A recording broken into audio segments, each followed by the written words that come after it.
What is up, lovelies? Welcome to another Hung on Animation. Well, kind of technically the first one, but also not because I did one last week where I was just animating. But this week we are going to go over the basics of working in Clip Studio Paint's animation software. And yes, there is a cat, and she is my little squeaky. And me going live apparently finally scared her off to the point where I can actually look at my second screen. So I'm a little handicapped. Normally, I would have a pen display, but it broke a couple of months ago, and I didn't have the money yet to get it replaced. So I'm on a little bamboo, but nonetheless, it works. As long as it works, right? So I literally just opened an animation file for Clip Studio, and we are going to first start with what we're going to do today is make a ball bounce. Simple, effective, but it gets the point across because anyone can make a ball bounce.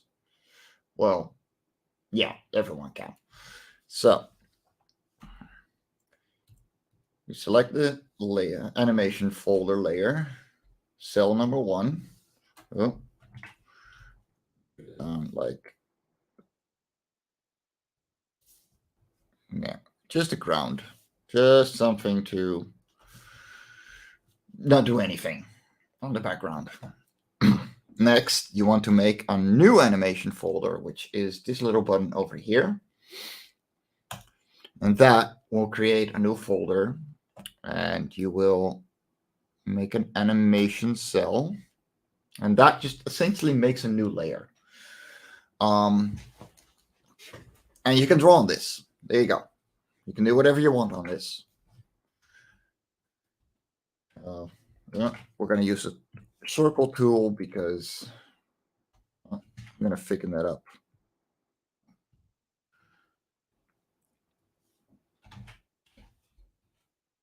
All right, there we go. Nice little ball.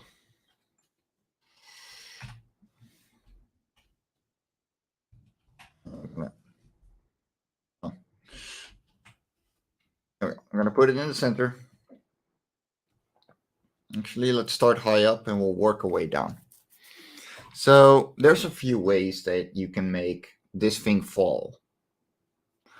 You can animate it, go frame by frame by frame, which would, so if I copy and paste a ball and I select the second cell, I can move it. I should enable onion skin.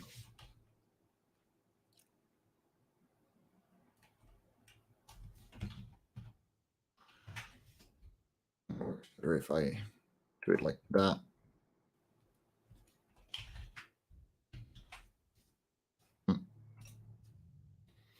I'm animating this in 2s, but it works in 1s, in 3s, whatever you want.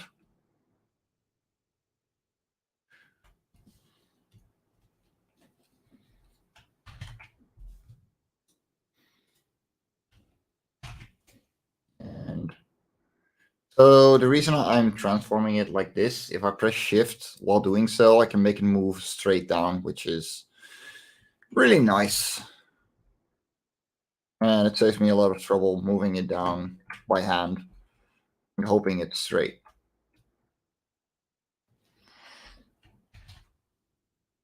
And I'm just gonna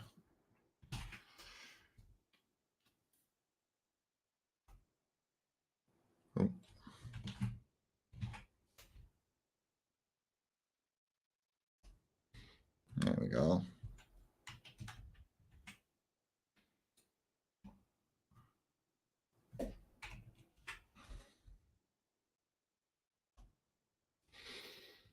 And now what's going to happen is this. And it falls down, it drops down, it doesn't do anything. If I, oh, there we go.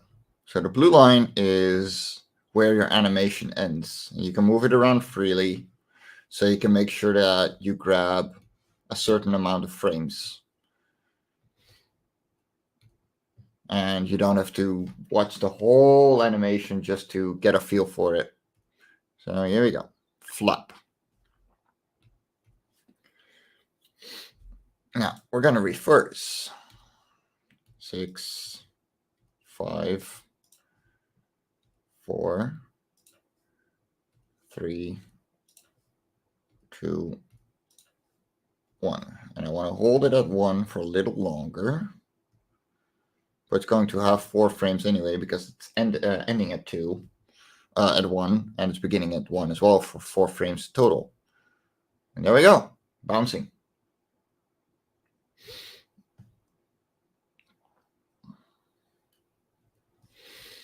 Now, say we want to add the effect of it growing. We enable keyframes on this folder. So we enabled keyframes, and it will, if you select the operation tool, it will damn it. Words. I'm a little tired. I think it shows.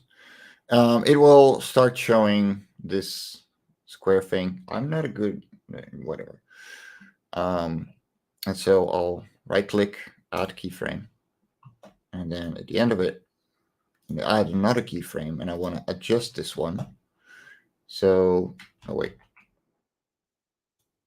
here, add a keyframe.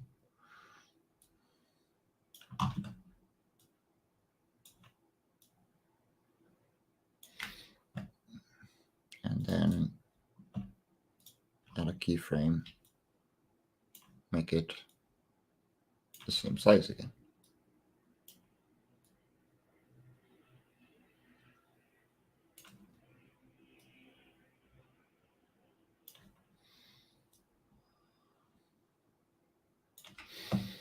There we go.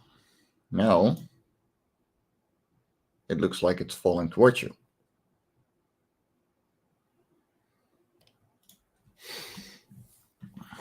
All right. That's essentially the basics. I know I didn't explain it well. I'm not good at explanations, and I will admit that. I'm also very much a kind of guy that will,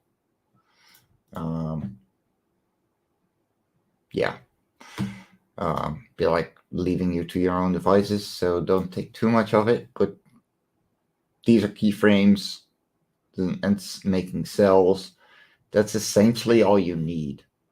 And if you want to see what it actually turns into, there we go. This is playing slower than the actual end result because it plays every single frame. But this is literally just keyframes and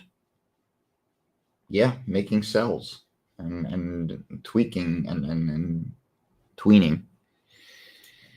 So I'm working on the next scene, which is quite long, honestly.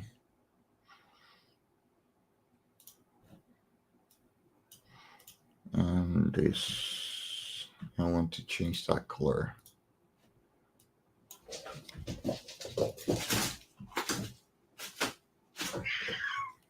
Hey, Mo.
I work a lot better when I explain things one to one.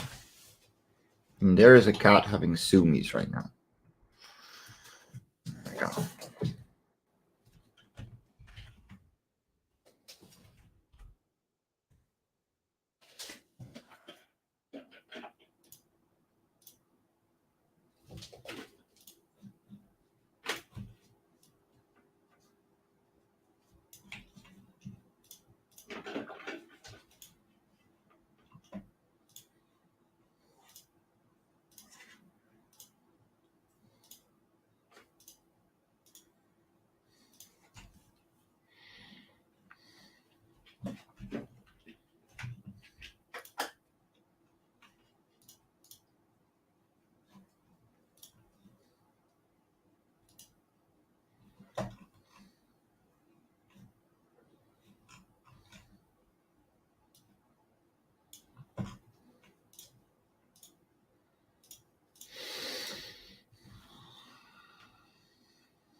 Well,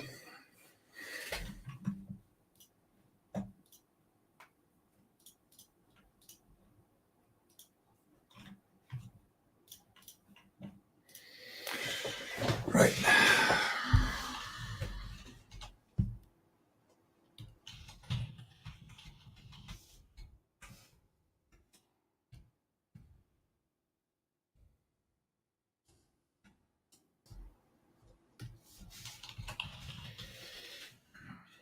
Change that perspective.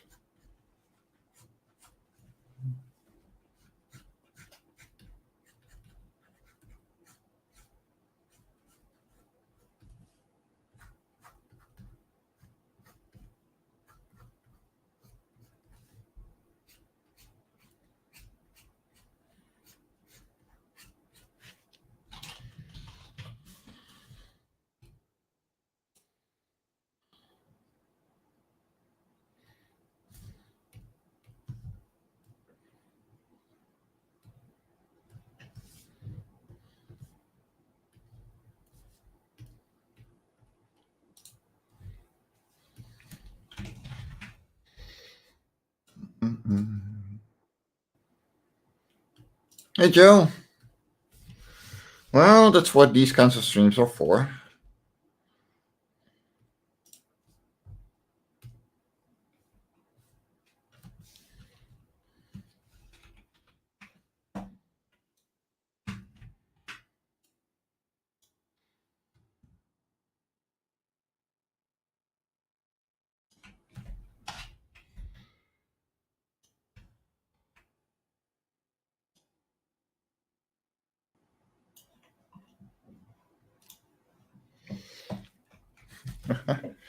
Not that much too late. But since there are actually people watching, I'm gonna. There we go. So in the first couple of minutes, I did this. Let me disable keyframes. There we go. That took me like 5 minutes. And then I added keyframes, so suddenly it looks like it's falling towards you. Not entirely perfect, but it gets the point across. So the ball falling was me making all these cells. Echo? How? That is weird. That shouldn't be possible. I'm not on YouTube or anything. Let me...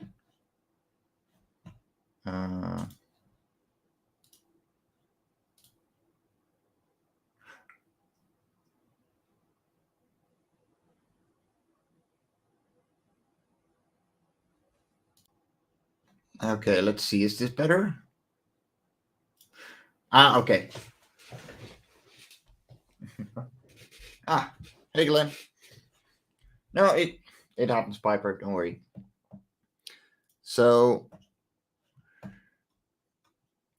the whole thing is pretty easy once you get the basics. And I do most of it with just the basics.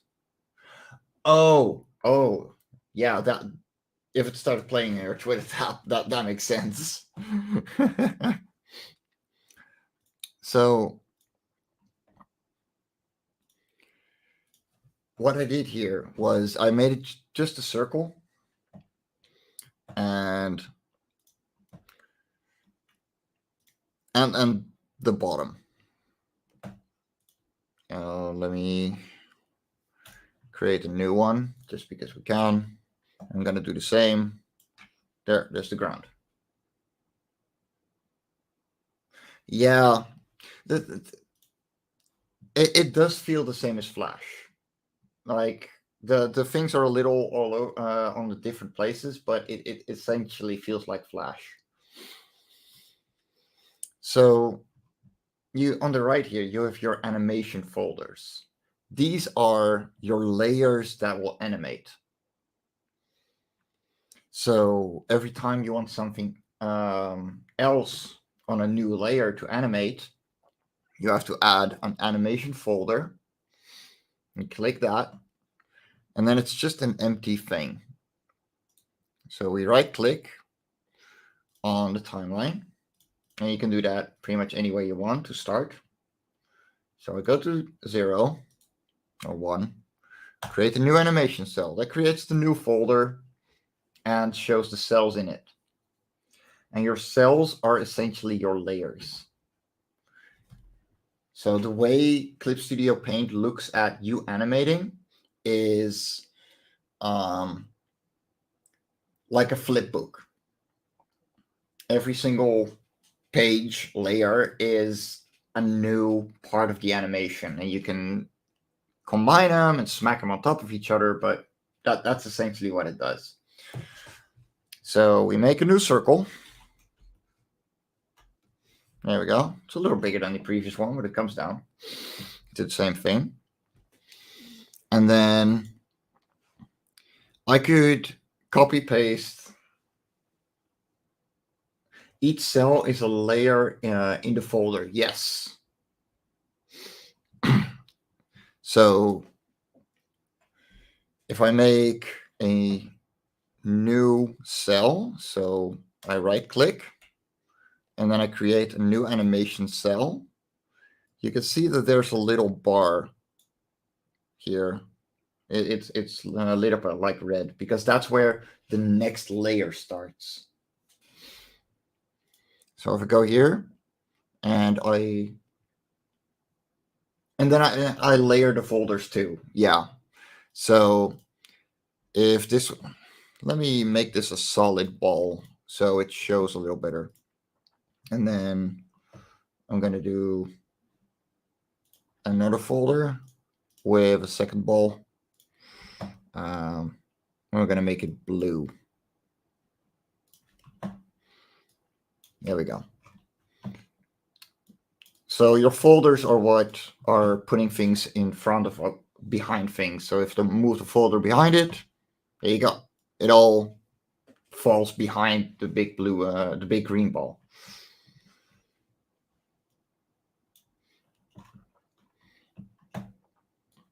The way it's shown on the right is the same as on your timeline. So it automatically switches them the way you put them. Doesn't matter which space you pull them from. Yes, each object gets a folder.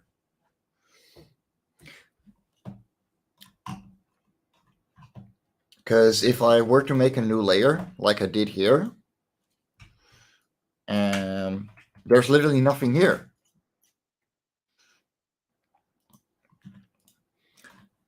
So let me delete that one. Pull this one ahead. Yes, the cells are the positions or the new graphic, essentially. So with this one, I could create a new animation cell, or I copy paste the layer and I right click and I make it number 2. No, I transform it and I move it down slightly. Now, if you want to know how much it moved, enable onion skin, and that allows you to look at the previous frame and the next one at the same time, if there's a next one already. So suddenly,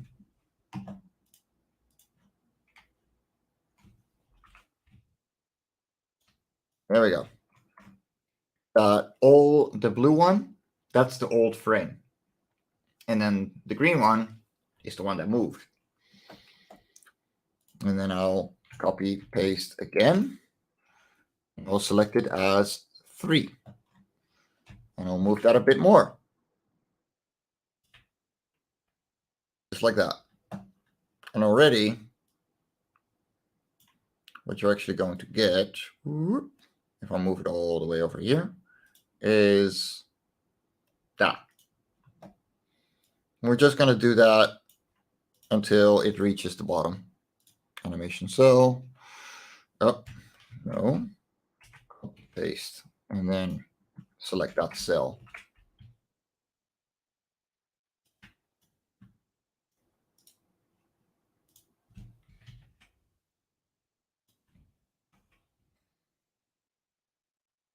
Yeah, it really is easier than Flash, in my honest opinion. But there's one more thing. Now, let me move this down so it looks a little better.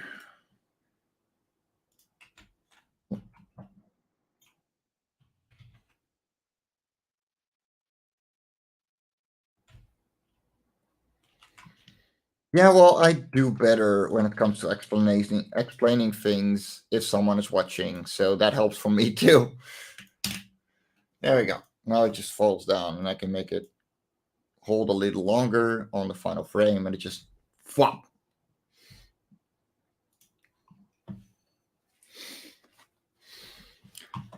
Now, next, let's enable keyframes. And what this does is it locks your cells, but it allows you, if you go to the operation tool, to manipulate the entire screen, which means if we go down to this one,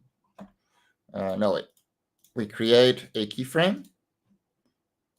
There we go. And that's just your 0.0. That's your, this is where things start. I generally suggest doing this unless your camera is actually pulling in rather than out, but it comes down to the same. And then here I want to add another keyframe, and this one is going to make the ball bigger. And this is what happens. And it looks like it's falling towards you. Now, of course, if I move this one ahead, I should... Oh, that looks awful. Hold on, this is the linear. We need smooth.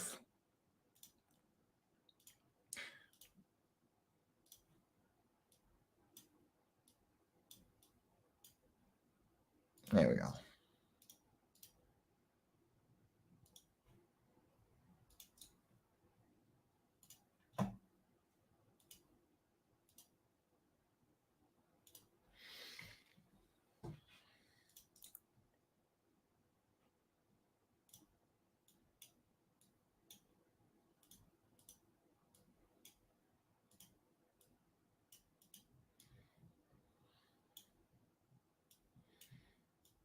I made a mistake, sorry. Just fixing things.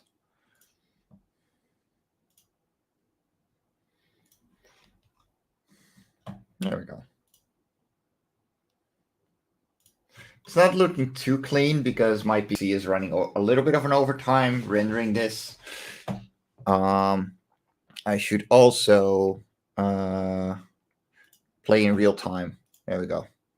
That generally makes it a little easier. Yes, exactly. Like the keyframes create a start and end point, and there's 3 kinds of keyframes. You have linear, which is just puts equal steps all the way from point A to point B. Then you got hold, which just holds it the way it is, which is useful if you want to hold the camera for a little bit and then move to another direction or another size. And then there is smooth, which creates a slow start, equal beginning, slow end. And so combining these, you can make a very nice smooth start and then a very strong end or a very bouncy one. For example, here we have this frame. What I'm actually going to do is add a keyframe, and it's going to make the ball bounce just a bit. Well, within a couple of frames, not just one. There we go.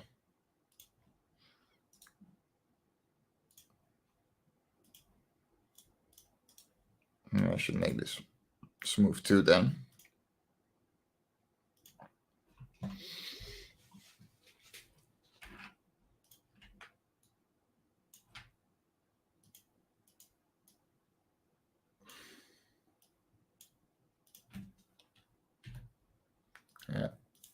Yeah. Oh, not delete all keyframes.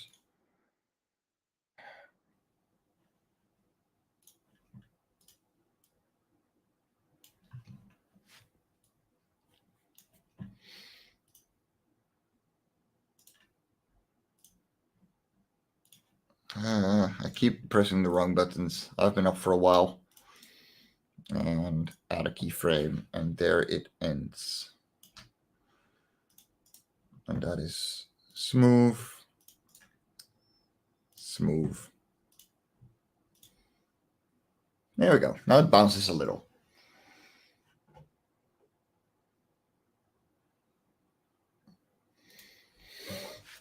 I mostly don't use keyframes.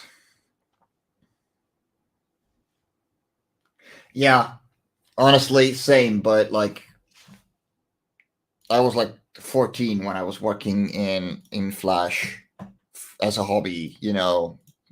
First time being on a computer, really. So to show you what you can actually do, I showed you this one on Twitter before. Like, that is like this was like 2 hours of work in total. And then we got the next scene, which is a lot longer, which is looking a little something like this.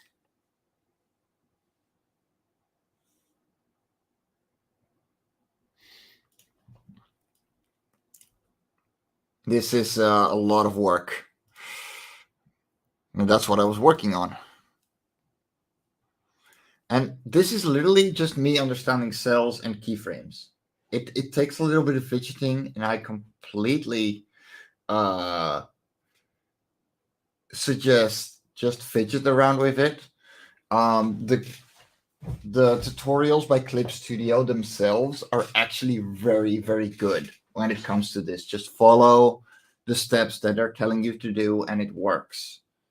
It's very easy to work with. It just it takes getting into. Uh,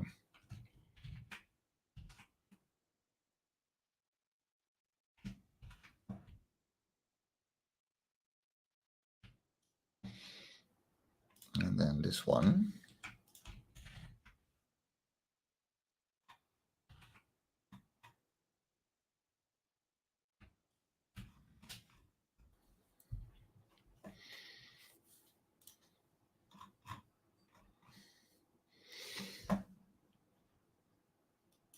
I actually just want to focus on this part. So I move the blue bar right to where the Aquanid arrives, the little flying creature, because that's what I'm animating right now.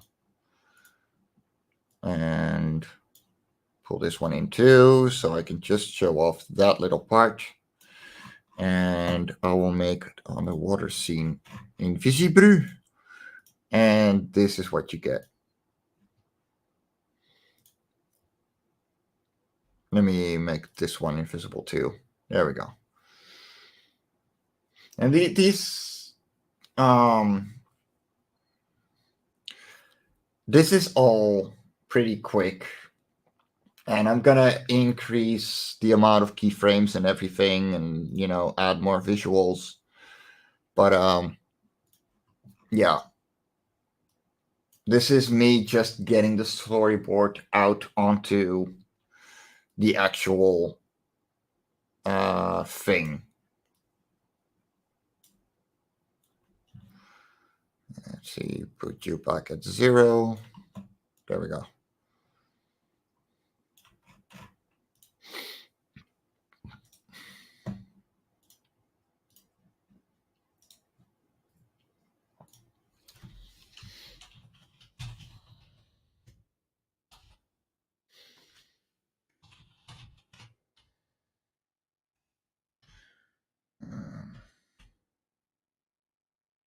Okay, that moved already.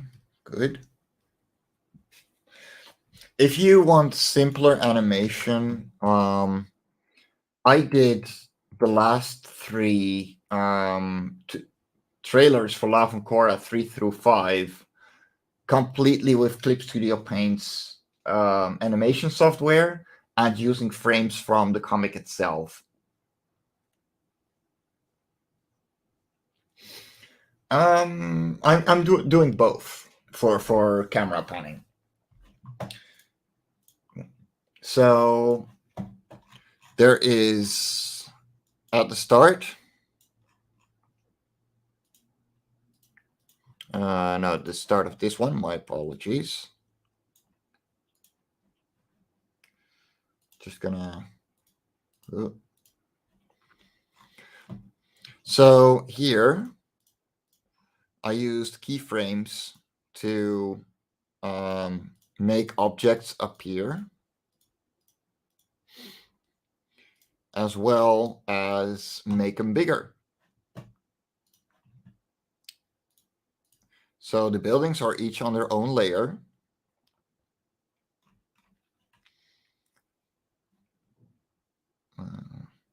And then they each move on their own size. And you can see the frame changing. Let me zoom out completely. So there we go. This is just the start of the frame, the 0 point where it's supposed to start. The fading in is the entire folder. So I made a normal folder and put all the animation folders that actually animate into that folder, enabled keyframes, and they make the thing appear. So that is essentially your camera function if you want to have several frames follow the same camera, which, for example, I did at the start. And scene one camera. There we go. So without keyframes, hold on. Why can I not? There.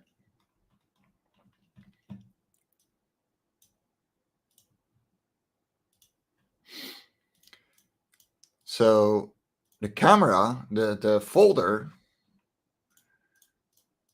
makes both the background and the character zoom in. And then I had to animate all the frames of Otzi jumping out.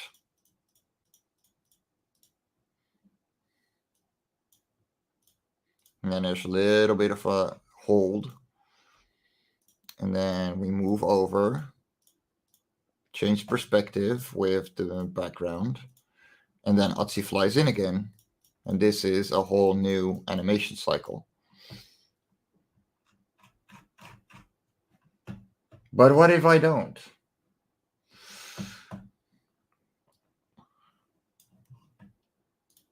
No, I'm sorry. You can't be saved. There will be no reanimation for you.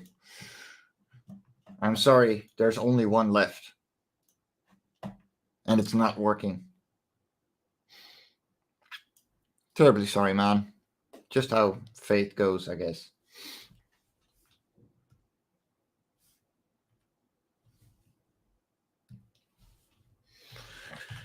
Anyway.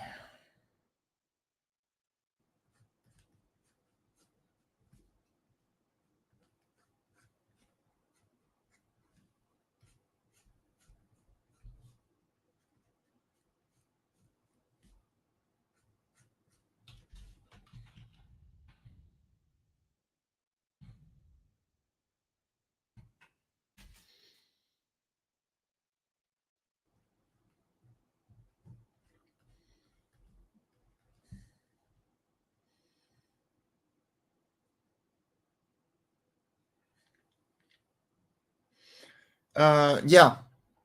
No, you can totally do that. It just depends on if you want a 2D background that is not going to do anything, but if you want to change perspective, you will have to make tweens, and that's the difference. Unless you actually cut to a new background every single time. But this also creates a forced perspective. You're always looking at one direction, and then the camera moves along with the characters, which isn't bad. But if you want to make it look really good, you will have to put in the extra effort.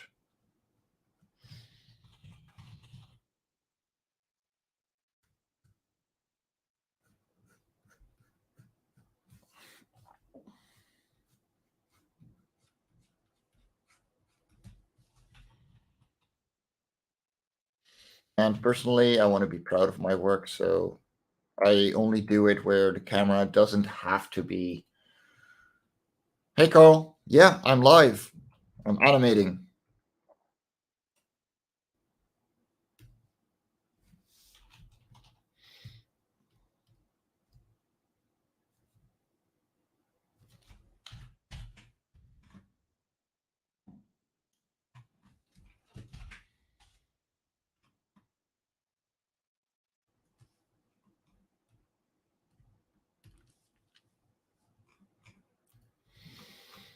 So here we go.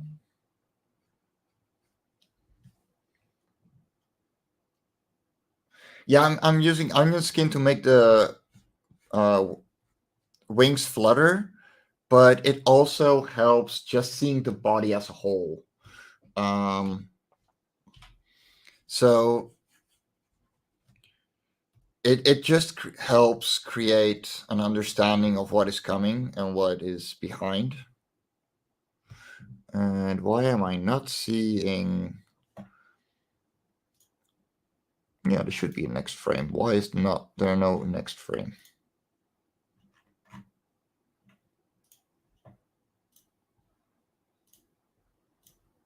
Hmm.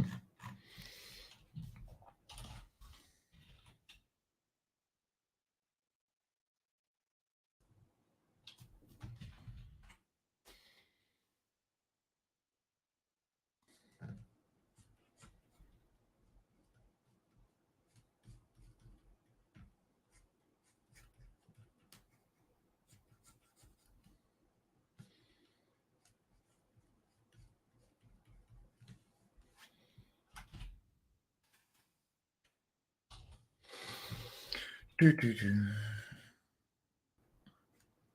The wings fluttering is just going to be an animation on its own that I'm just going to pull in and out, probably, depending how masochistic I am.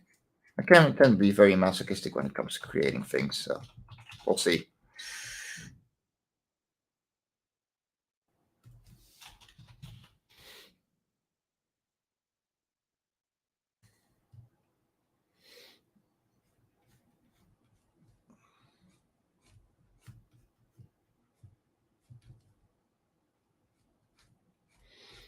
There's supposed to be a couple of creatures on top of this guy's back. It's multiple cells in a frame.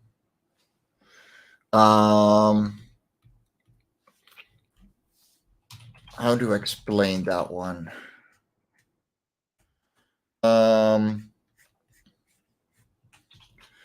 Every cell is in an animation folder, and then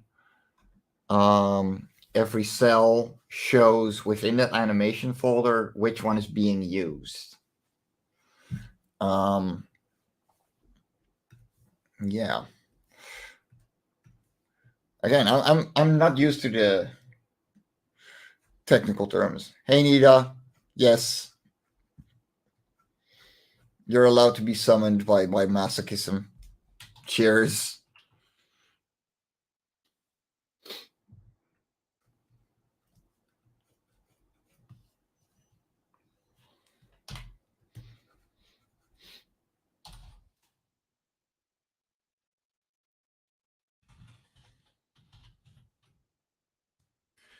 So yeah, it's a little hard to explain sometimes because I'm getting used to this too, and yes, this is all just a rough draft. This is just to get the sequence down and understand the flow of it.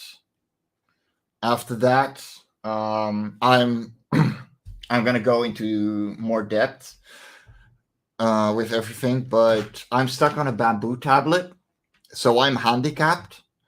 And until I have a pen display again, this is what I have to use as digital, and I'm not going to do anything serious. Yes, exactly, Carl. Every box below is a cell, and it's like the frames for an old movie. That's right.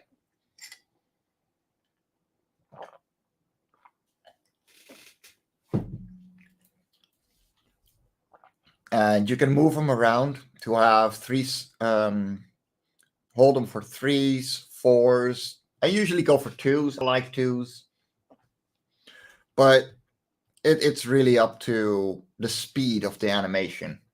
Um, Ones can be very, very fast or very, very slow, depending on how many frames you use per second.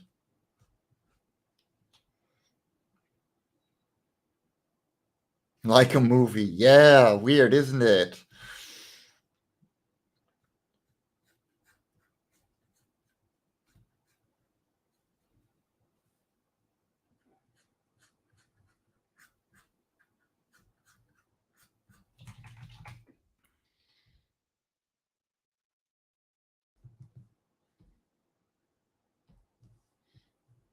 Who?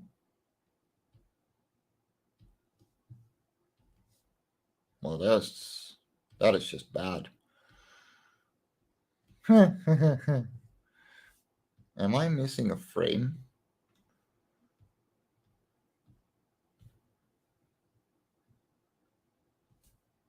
No. What the hell?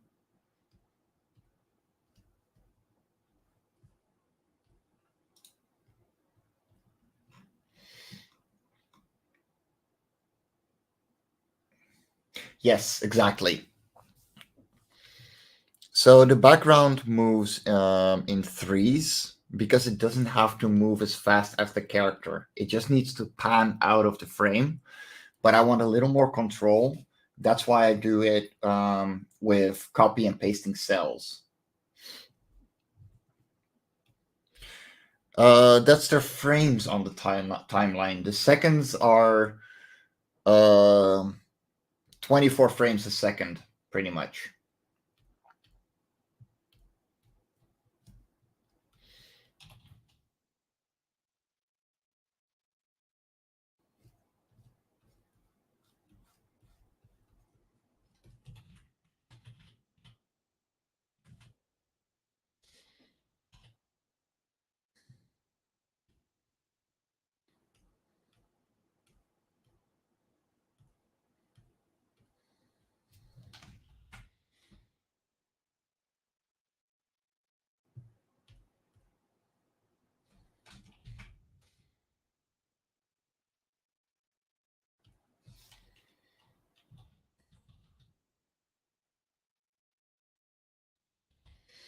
Carl, it takes me less patience than working on my comic because it's so much more quickly gratifying.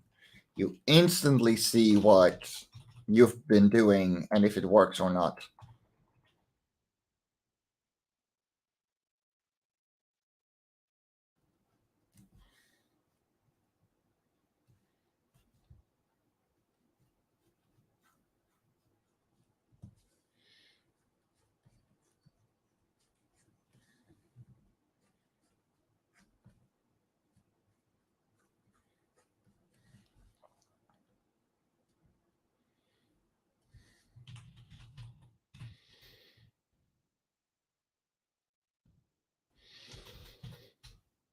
Mhm.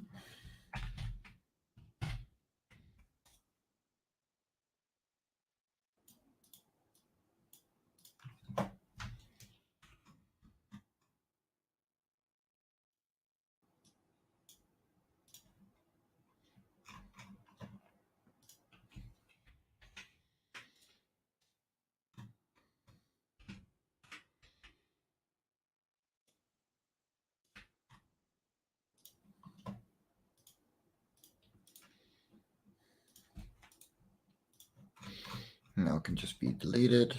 There we go. Um,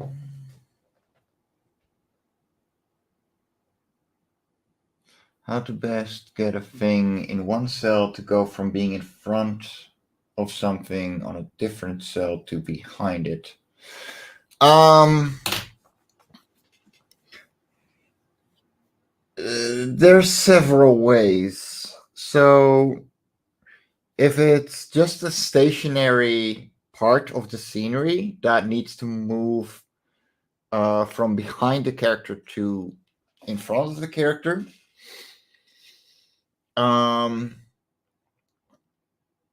you can copy paste the entire thing and make it look like. So you duplicate the folder. Let me try and make an example. When it failed. No. There we go. Blue. There. So, say I got this guy, right? And so, yeah, if you want the bug going behind that tree, it's very easy. Because you start. I mean, once the final animation is done, right, you're gonna have full color in everything, so it's a lot easier to grasp. But you copy paste the tree to be at exactly the point where the bug would be hitting it. It would be, going behind it. And you put that tree, the copied one, on as a higher layer, as a higher spot on the timeline. And then when the bug flies behind it and the tree stays stationary, it disappears behind it. Hill will.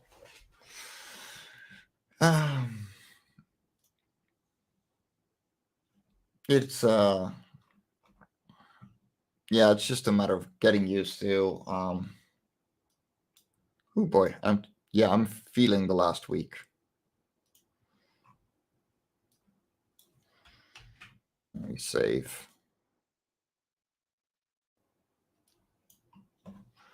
And play all frames.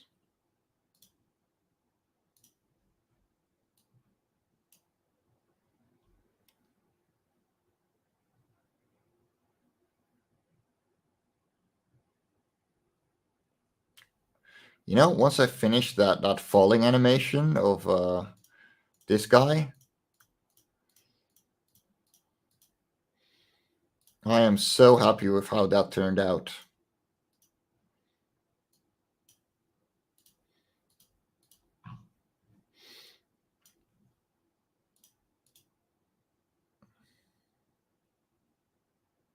Wee.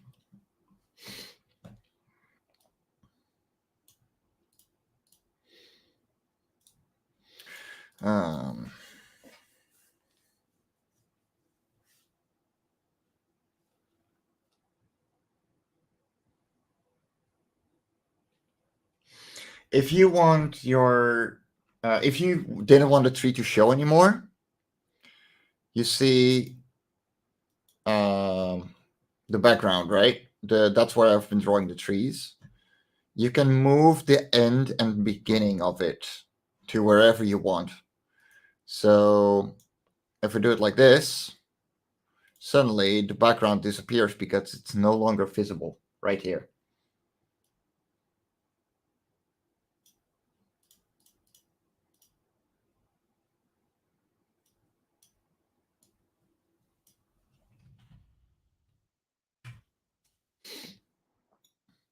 And if you want to make sure, you just add another keyframe. You just add another cell that you leave completely blank, and you're sure to, never see it again. But it may get confusing, so fixing it to the timeline is a lot easier. So I'm actually going to do that here. Clean it up a bit. Something like that.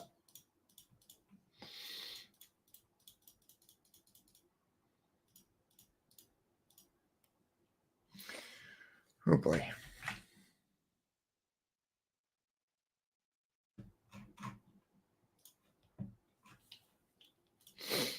Let's see.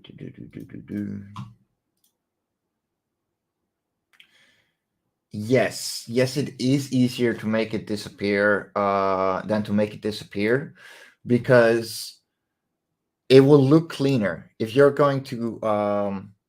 No. Please, that's fine. By all means, ask your question so I can answer it properly. So the reason it's easier is, say, you have this bar, right? And I want a different color. I got, oh wait, new animation folder.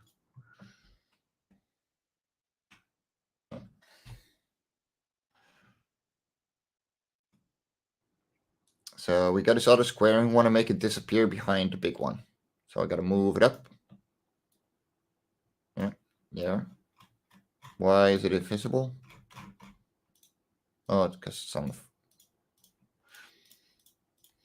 So now I'm going to add keyframes on the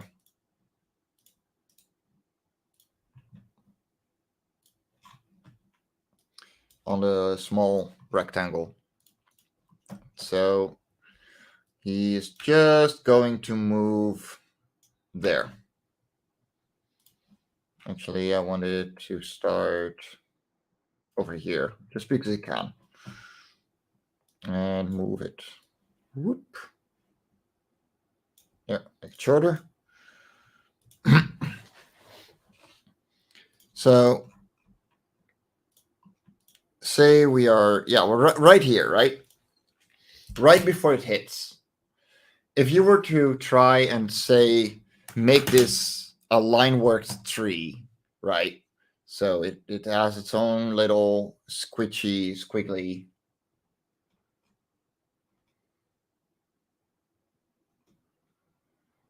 Make it go from front to behind. Okay. Oh, I want that removed. So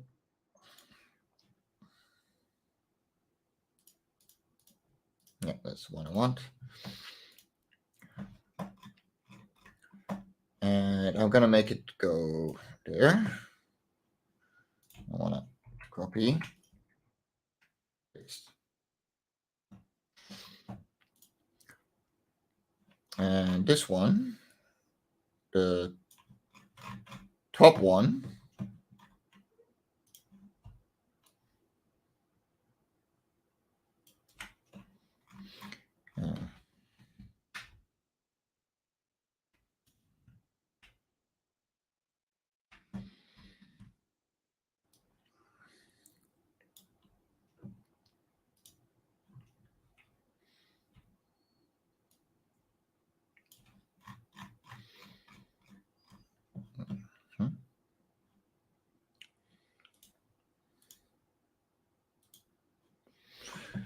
it's gonna go forward, and then it's going to go back. There we go.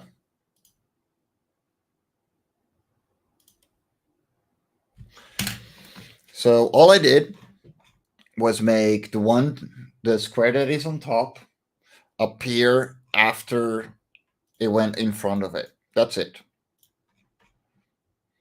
So whoop, moves in front, and it runs behind. That's it.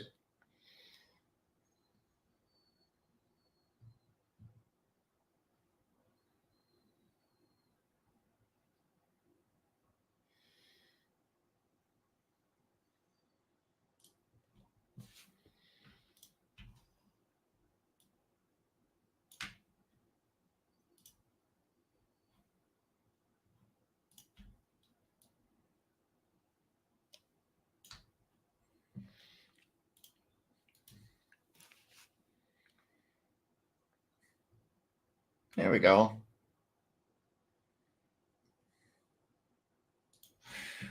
And let me make these smooth. So they will have a smoother ending and beginning. There we go. See? Now it's much more of a foof movement. Looks a lot smoother, but that's why it's called smooth.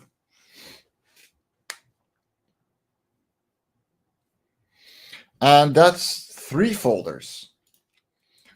So there's the square on top, there is the rectangle moving, and then there's this rectangle on the bottom. And the rectangle on top doesn't appear until the small rectangle already went in front of it.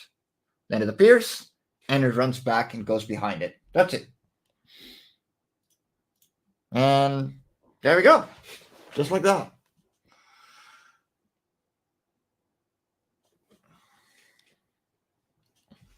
Again, I'm not great at explaining these kinds of things unless I get directly asked. That's usually the thing. So I'm really glad to be able to answer your questions, because that's how I best explain things too. And it helps me figure out, what kind of questions people might have in the future. So I really appreciate it.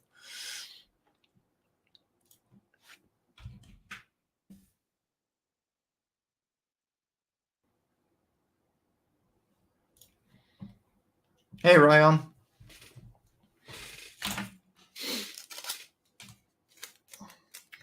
So yeah, it's not all that hard. It takes getting used to, getting the basics down, and from there it's just making things look smooth. And how they look smooth for you, or maybe intentionally not smooth,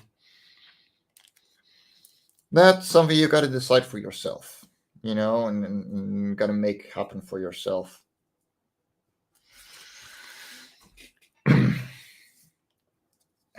Oh, thanks, Nita.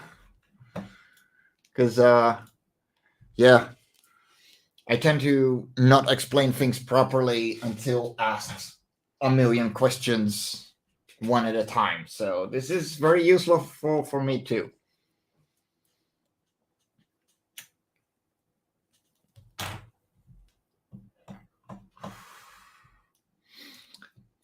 So let's see.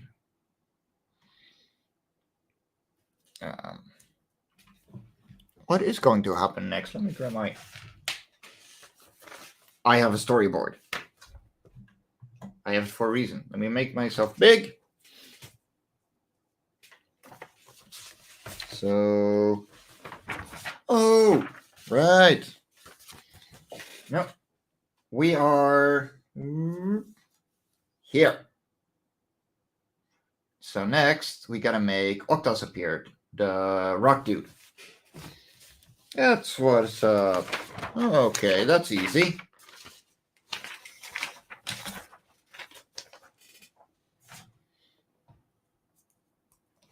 But first, I'm gonna have a quick smoke, and I'm gonna run the animation for you guys.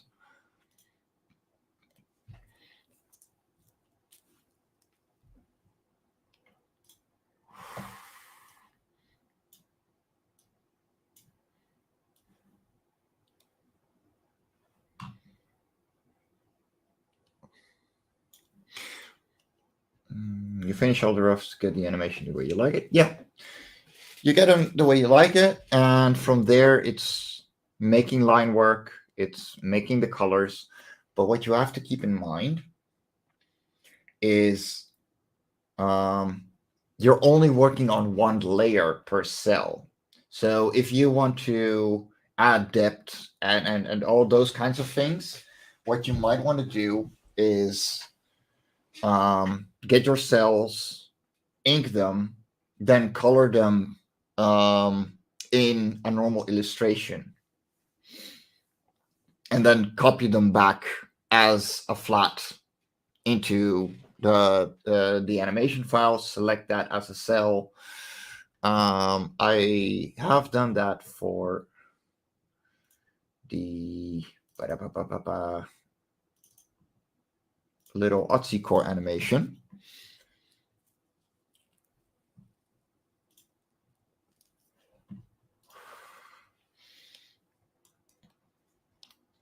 There we go.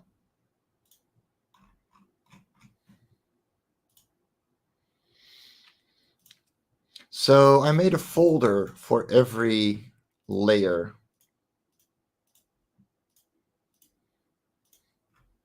So rather than, oh right, that's how I did it.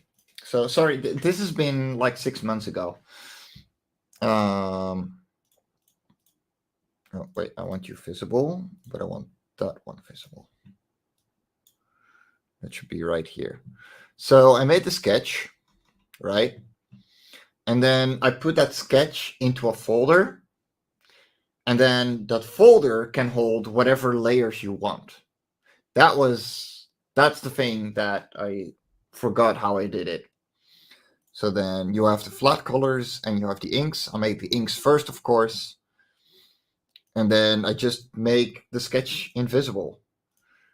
But let's add them just for the sake of it, right?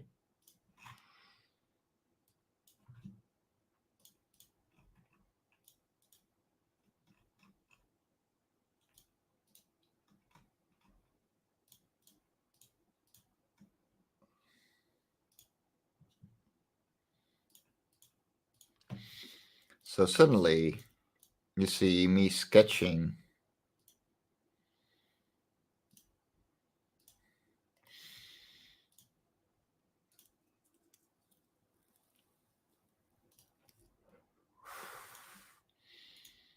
There we go. And let's remove the background. Okay, let's not remove the background.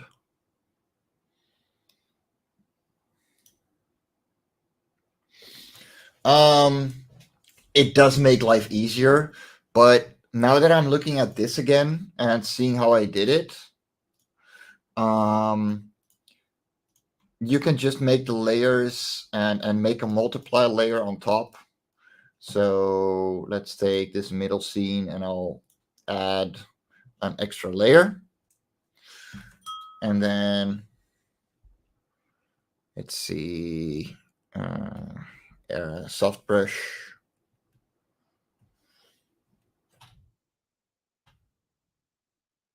And we make it a multiply layer because yes.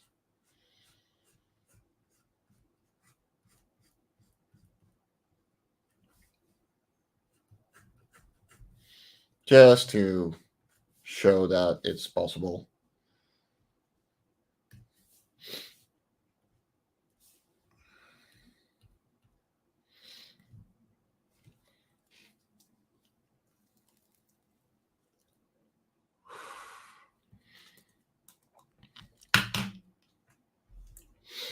Yeah, no, you can make layers like that. That's a lot easier. I just forgot how I did it previously. This is all flat colored, so yeah, it's a lot easier. Strangely, the biggest thing I'm having trouble with is that I want the core animated.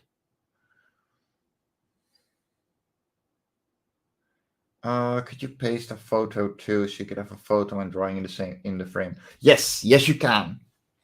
Yeah, that would be no problem. There we go.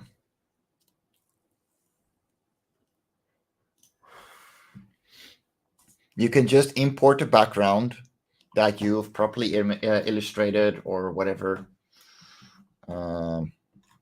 Say I want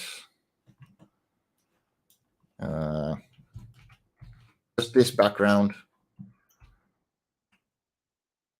There we go. And it's going to do the same. There we go.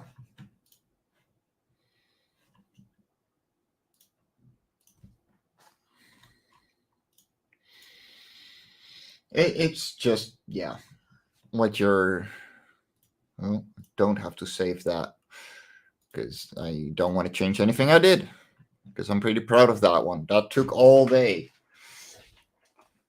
So, well, when I did it,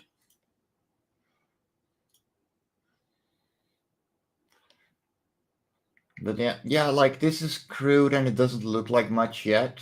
But again, it's to make the flow work. Let's see. And I don't want to. Yes, I do want to change perspective, but I want Aquanet to fly towards the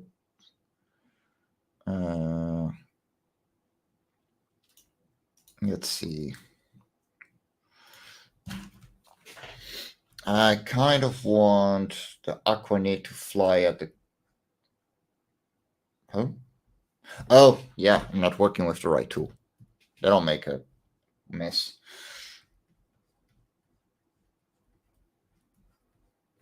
Uh,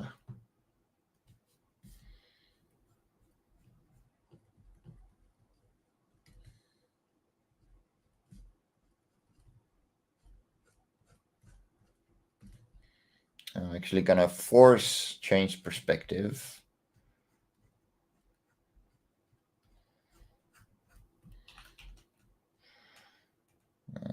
Just about here.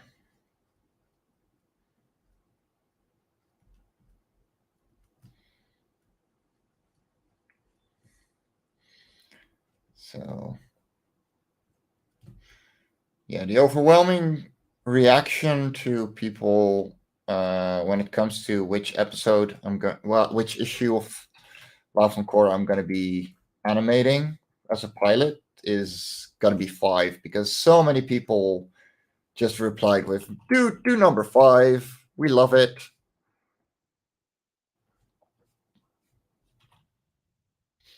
And this can be smaller.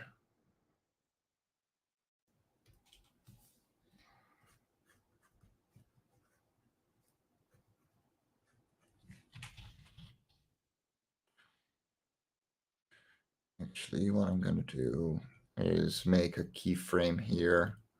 So this will, if I enable keyframes, add one. And that is going to be just like that. And then another one. It's got to be 0 here. And just have a couple of frames to have it come back.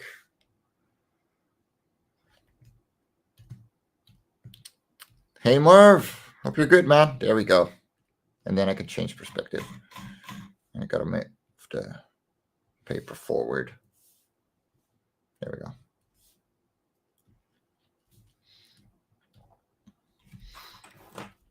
So yeah, you're going to see a lot of layers. And so the file is probably going to be gigantic. Let me check.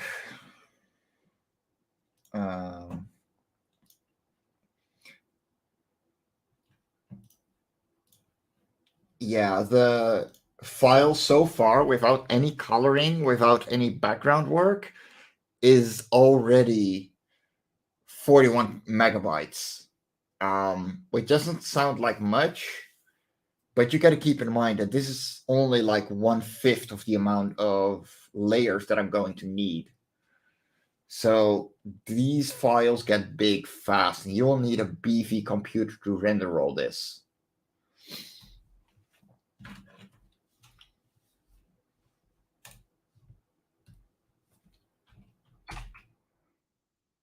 Oh, wait. Disable keyframes. Paste that one. Call it 22.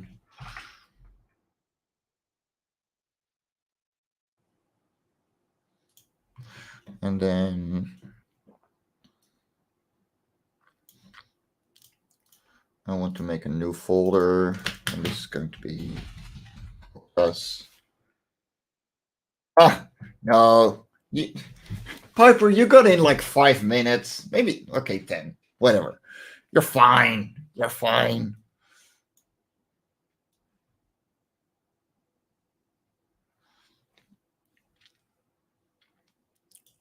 So I'm going to ignore the Aquanid moving for a little bit because I got to introduce a new character.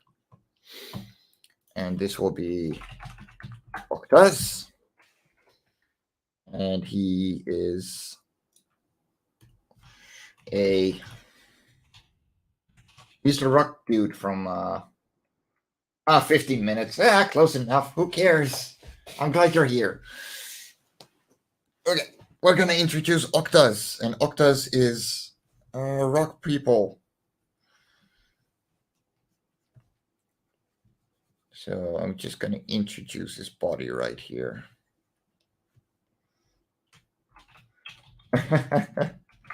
I what you're seeing here, I've been working on over the past couple of weeks, slowly but surely. So you're absolutely fine. Uh,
is that-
So no, I gotta.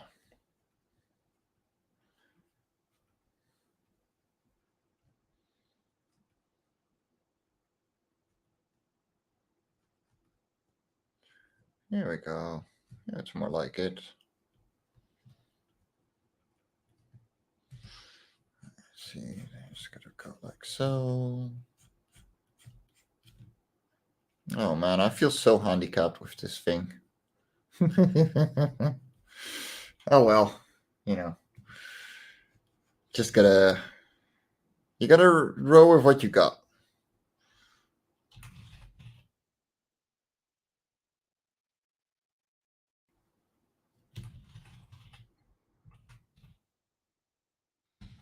All right, now I got a feeling how it looks like.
All right, me bubbas.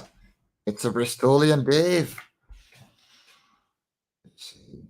I have a feeling that this is a bit too fast. Yeah. But I might just. Hmm.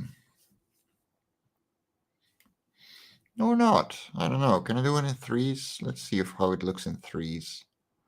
Maybe even fours. Yeah, I think I'll do fours.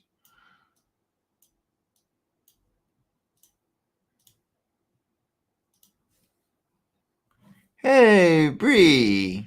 Well, I've been going for nearly 1.5 hours and suddenly just people rolling in. Hi, how are you doing? I hope you're having a great day, sweethearts. I'm having a blast. I'm a little tired, and I went over most of all the basics already, but thanks to Piper. Piper, thank you so much for all the very intriguing questions because they make my life so much easier. Yeah, see. I want something in between here. So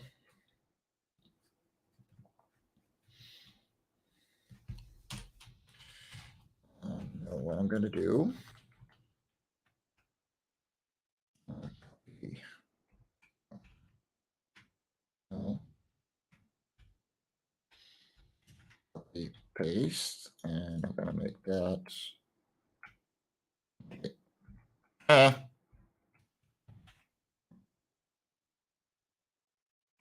there we go. Make this in between of those two.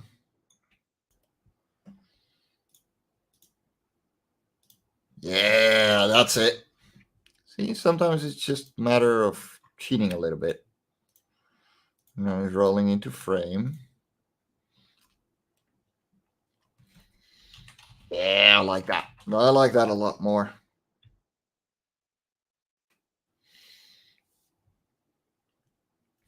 And then there's going to be like trees, flying around, disappearing behind them, like so. Going in a 1 point perspective, so everything goes down there. Just flying past, going fast. Uh-huh.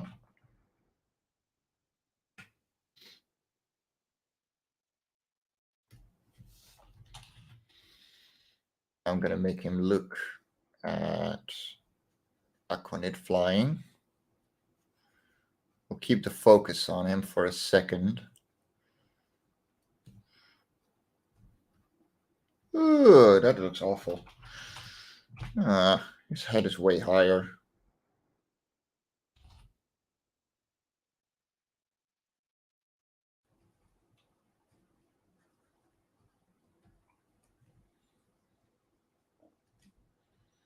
There we go. I gotta admit, having drawn comics, this just makes life a lot easier.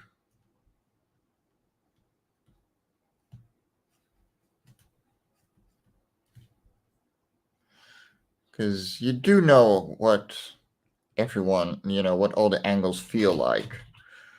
At least to a degree. I mean, and otherwise it's just creating the tweens. So, um, rather than, getting the biggest part of the action, you want the viewer to feel like the action is all fluid. That's where the hard part comes in when it comes to animating to comics. But really, I I just want to say start, and have fun with it. And if you have any questions whatsoever afterwards, we just want to know more. Like I am still learning all of this as well, and I will happily admit that I'm not the all-knowing scrap heap, and I never claimed to be.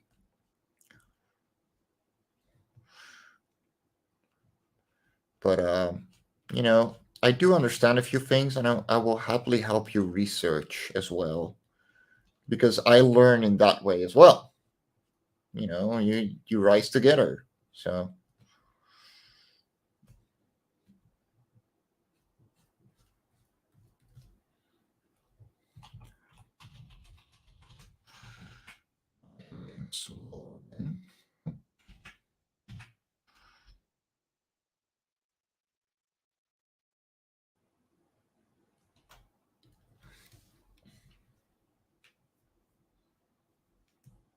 Yes, exactly, Carl. It really, really is hard. But knowing myself, I go through things masochistically, and I will happily take the extra time to make this worth, looking at on every single aspect. I'm just gonna copy paste that cell, and I'm gonna make them smaller.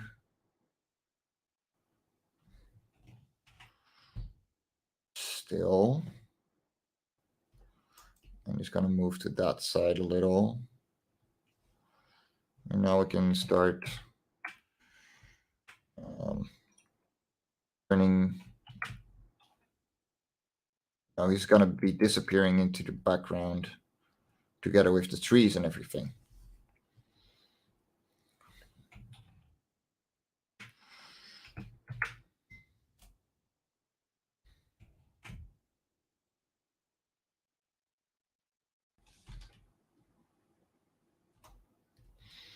And he's just disappearing into 1-point perspective.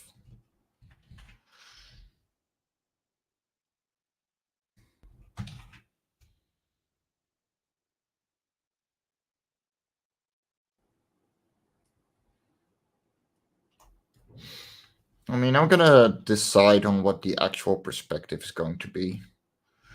But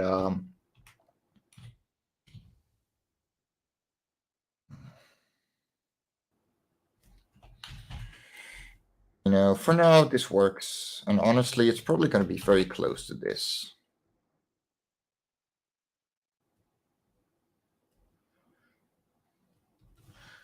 There we go, and then just a new animation cell to make him disappear.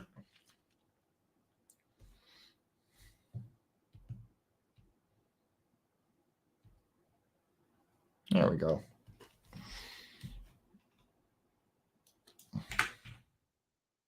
There we go, full screen.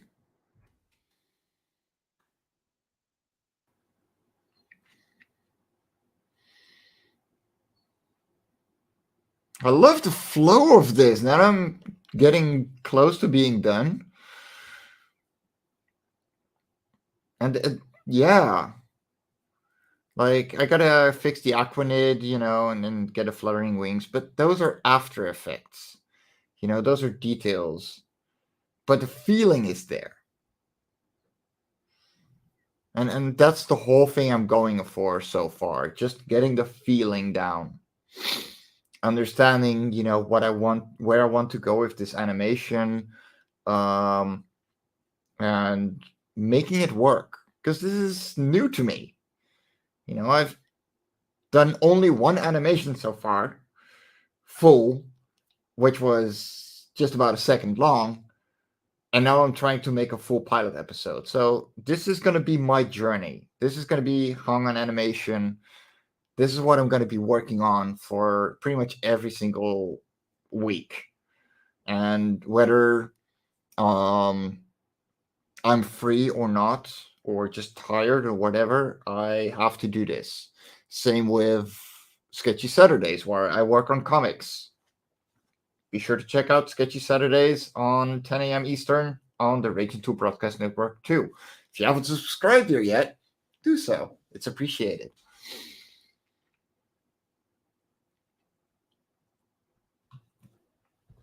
All right. Let me tab out, make this one stop, and then we're going to show this one in full. Oh, wait.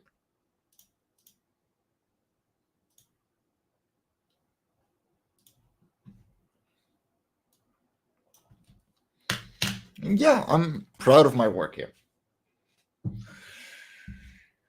Well, you gotta have some.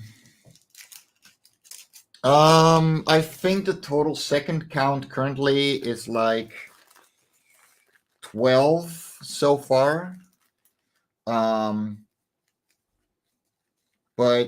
I want the complete intro to be done in about 30 seconds. And then the animation episode should take around 10 minutes. You know, like an Adventure Time episode, which is really what I'm basing my kind of animation on, because I really enjoy that. But also, it's a very big staple of animation, even if it's newer.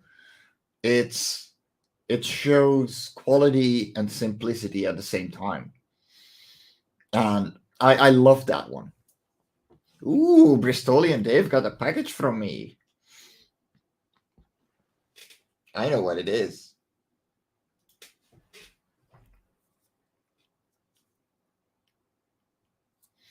Piper, there's some ways that you can probably cheat that. Well, cheat. There is no cheating in these kinds of projects. There's only using the tools and being smart about it. So, um, if you just want, for example, uh, like I did my trailer for Life of Korra 5, right? I just grabbed, no, not that one, and just stills from my comic, right? Ah, oh dear lord. Yeah, I don't have that uh, thing anymore, but that's fine.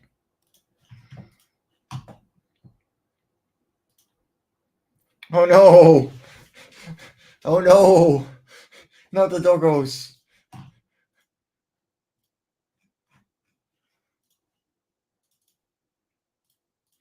You may have to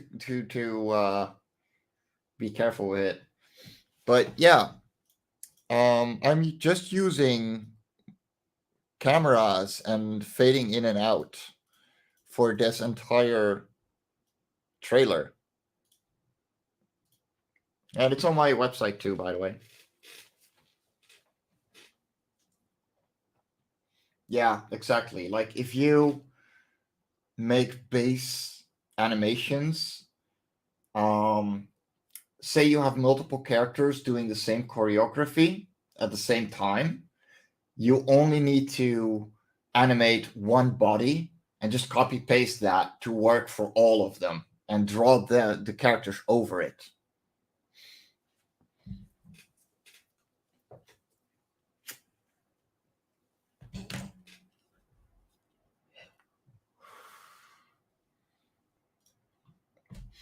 Like you got to work smart on these. But yeah, like it's still going to be a lot of work. I'm just yeah, it's going to be. Um, but you can minimize the amount of work that you need. And we got with my VTuber avatar singing, which is animated webcam.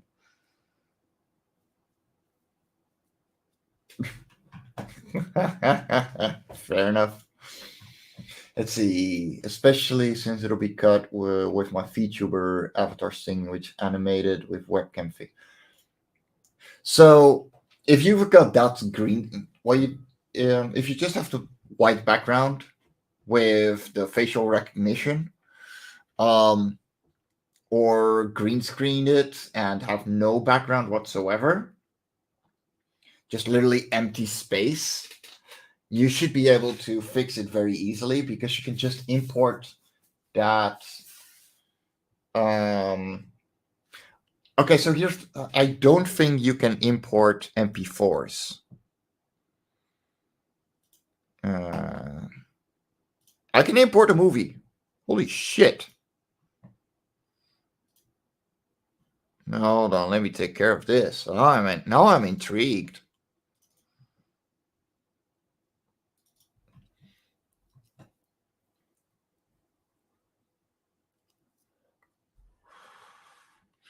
file specified for import is required in order to draw the file object layer. If the file has been removed,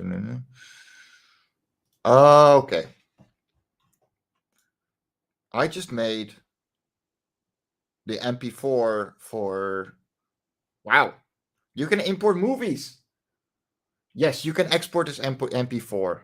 Export animation, image sequence, animated GIF, animated sticker, and movie. So here we go, MP4, AVI, either or. Exporting as an MP4 is faster than GIF.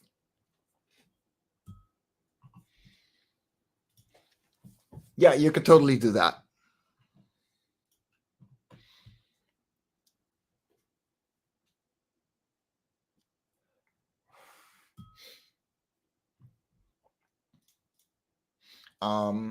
I myself edit videos in Shotcut, but yeah, it's it just depends on what you prefer.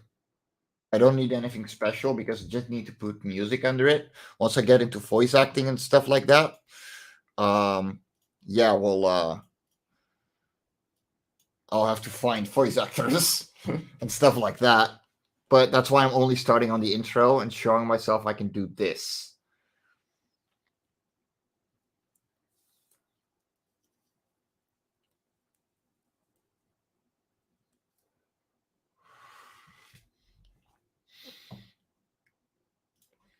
Also, say I want to save it as a movie, save whip, and you can set the frame rate. Yeah, it's very important. If you're animating at 24 frames, it's going to feel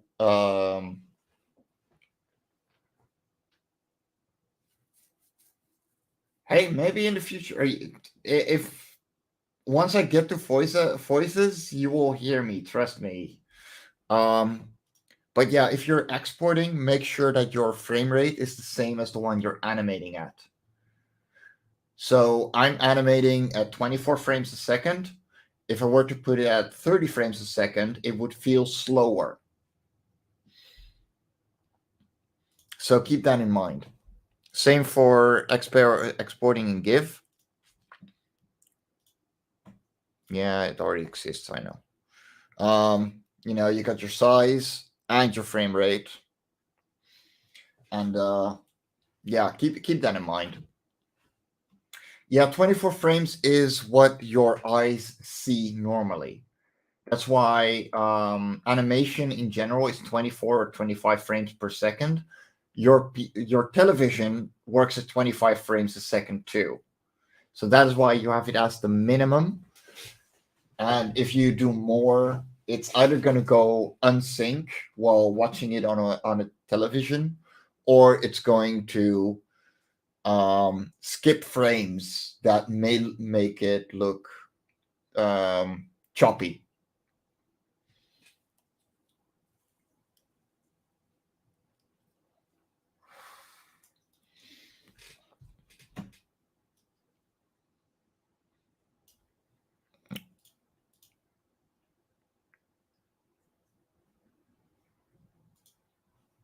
All right, let's make this guy wiggle around a bit.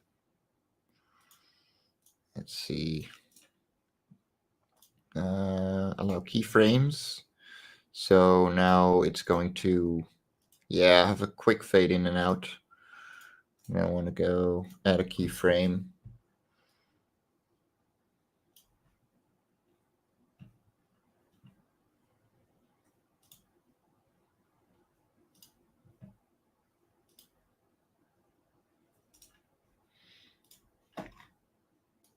Just have a little bit of movement.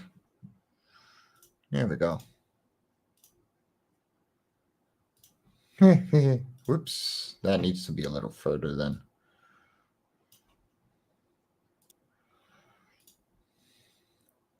Yeah, something like that. I want this smooth, and I want this smooth, and smooth. Here we go.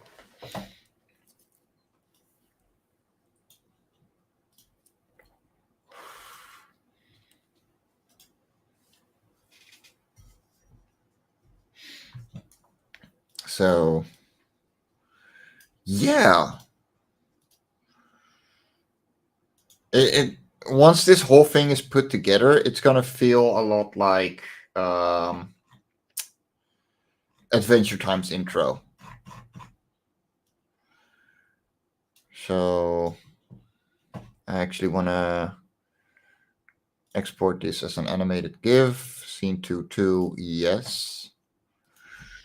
1920 by 1080, frame rate, yes.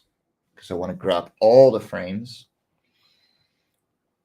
And then I'm going to import that into the first animation I did.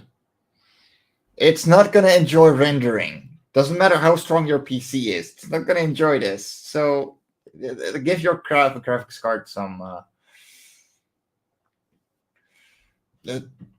well, yeah, of course it's going to help because you're asking questions as they come, and I try and answer them directly. So yeah, I'm glad to be able to help. If you have more questions or just want to, yeah, let's see, file, import movie, animation pilot. Oh, whoops. Yeah, I shouldn't export it as a... Whoops.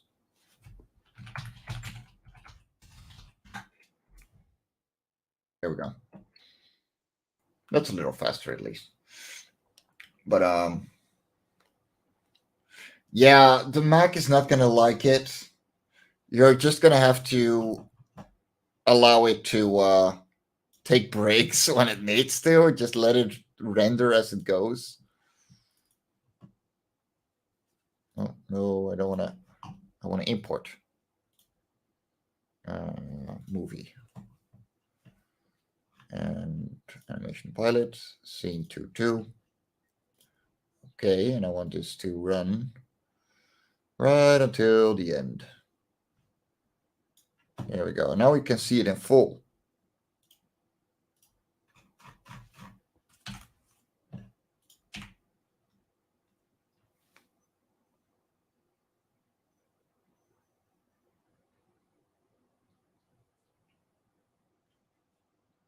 Well, that ain't rendering right.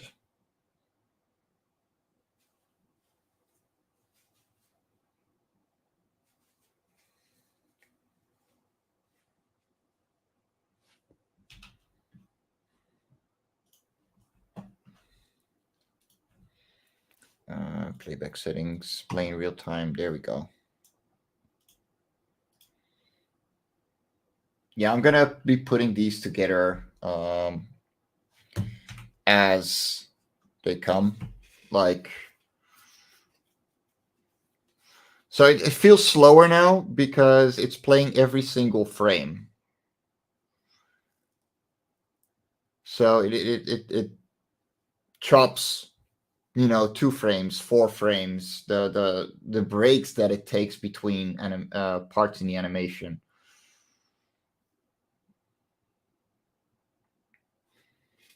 It's strangely, it feels so awkward. Oh boy. Oh boy.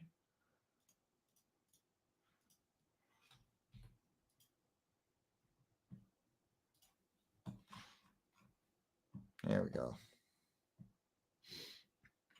Aw, thanks, Marv.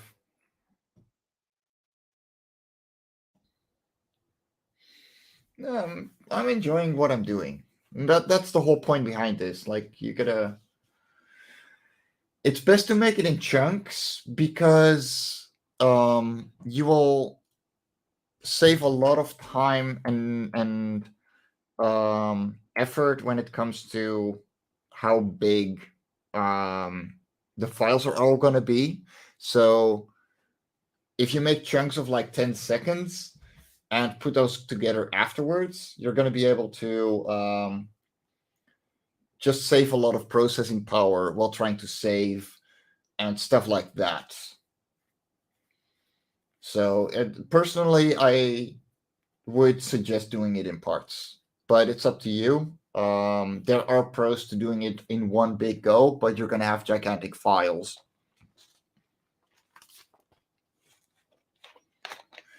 No, there's not a lot of in-betweens, Joe.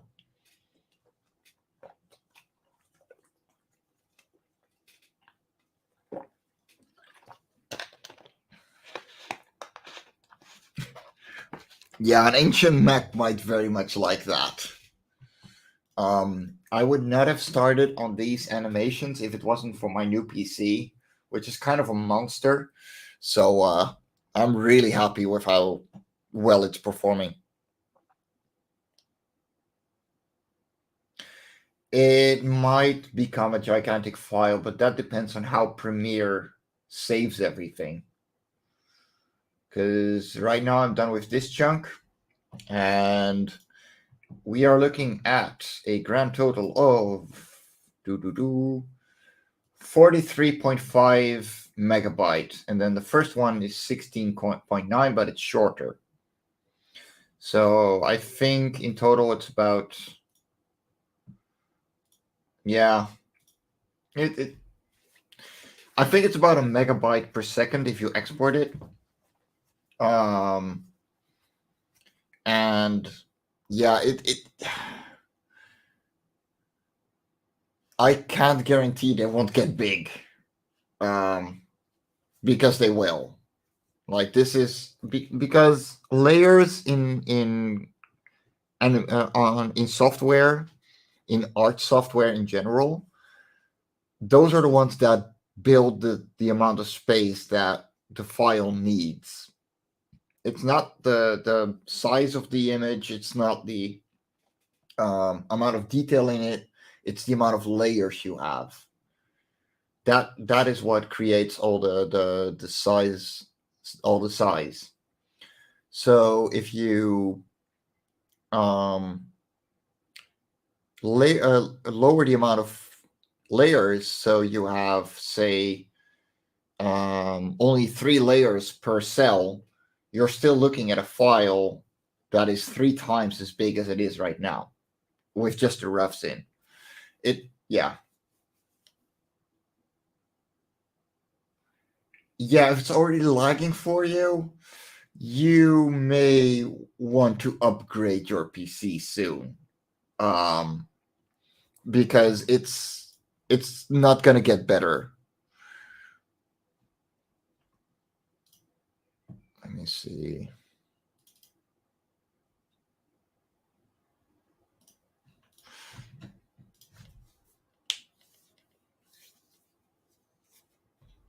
Yeah, exactly. This isn't fully rendered yet.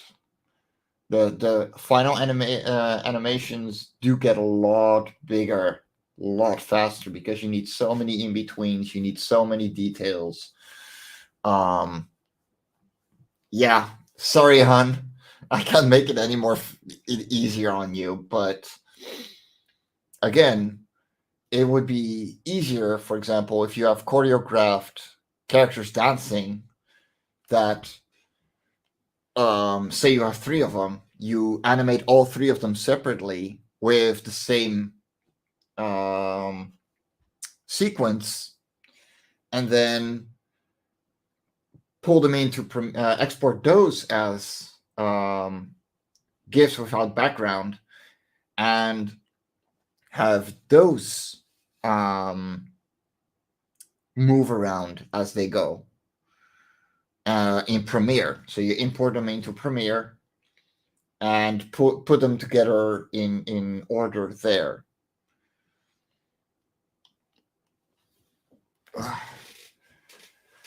But I've been going for nearly 2 hours. It is 9 p.m. and I am tired.